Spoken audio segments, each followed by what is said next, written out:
I have not done a video in a very, very long time. I am at a really great spot in Naperville.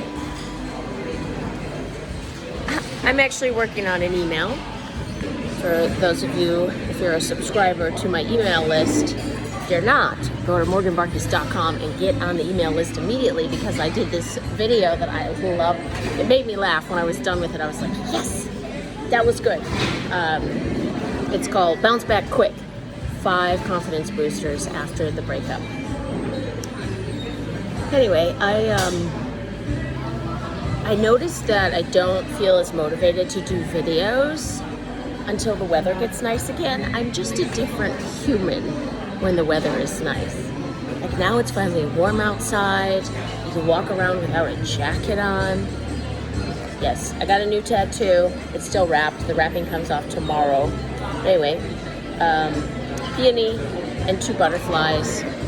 The peony, because it's my favorite flower, I think they are just voluptuous and soft and gorgeous. And the butterfly, because I was down on myself because I bounce around a lot in my life. I've had different careers. I've lived a lot of different places. And some people are very good at routine and settling in and settling down. And I thought, why am I not like that? I wish I was more like that. And it was really cool because my business coach, she said, Morgan, some people, they pick a career or they pick like where they're gonna live or they can buy a house or whatever it is. And they go at that thing their whole life, like a jackhammer, and that's okay. That's their path. You are more like a butterfly. You need to bounce around and flit around and do different things, and that is okay. And I thought, wow, that hit me in my heart. So something that some people see as inconsistent or reckless, it's just me. It's how I am. I like to experience the world and try new things and places and people, and it's just how I am. I really enjoy change. Some people don't like change, and I love change. I love doing new things, trying new things. And don't get me wrong, this restaurant I've been to probably half a dozen times because it's good and it's fairly close to home. Now, if I lived in Chicago proper, I'd be all over the place trying new places all the time. I'd have my favorites, because I do have a favorite. I love Mediterranean food, so I do go to a lot of Mediterranean restaurants consistently. Anyway, I was just thinking about the butterfly thing, and that it's really important to follow your heart and do what feels right for you. And that's okay if it changes. I mean, you think about me, out of college, the crazy jobs I had. I mean, a server. I kind of always went back to restaurant business and then eventually the strip club business, because it's fairly easy to get hired. It's quick money. I mean, you have like consistent cash, which is awesome. And I like customer service. I like being with people, serving people, making sure they're having a good time. I like to have a good time. And every day was very different.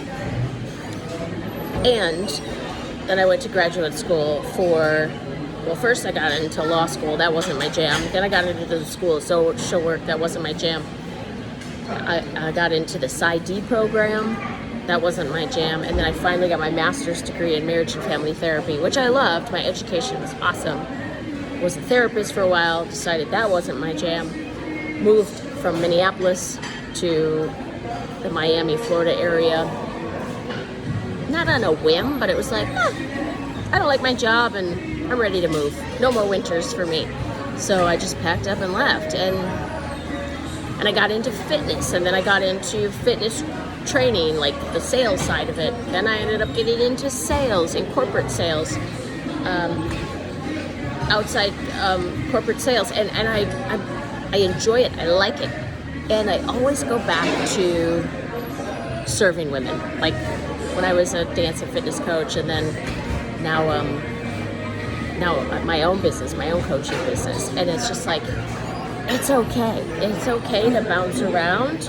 I think it's the sort of like the stock market, like it goes up and down, but it's always goes up. I would say that despite any setbacks, I always go forward because I'm willing to try new things. I'm willing to take a risk, and I believe that I'm like a cat and I will land on my feet.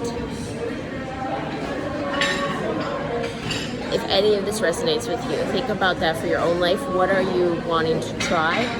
What risk are you wanting to take and you're afraid? And I'm not saying be completely reckless. I have been in my past.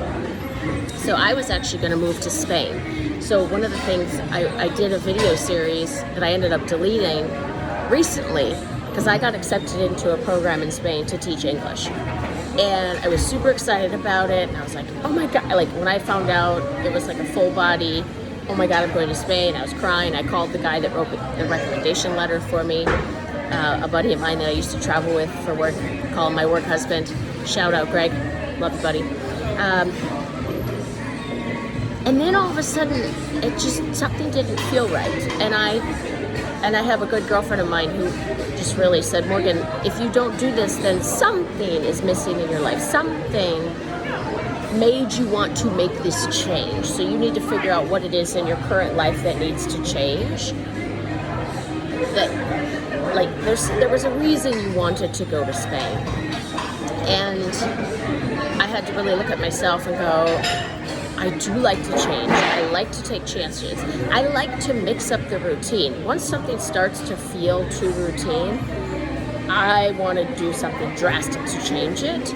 And at this point in my life, in my mid-40s, I don't want to be as drastic as I used to because I've started to establish a lifestyle that I really like. That requires a certain amount of money and comfort and some predictability.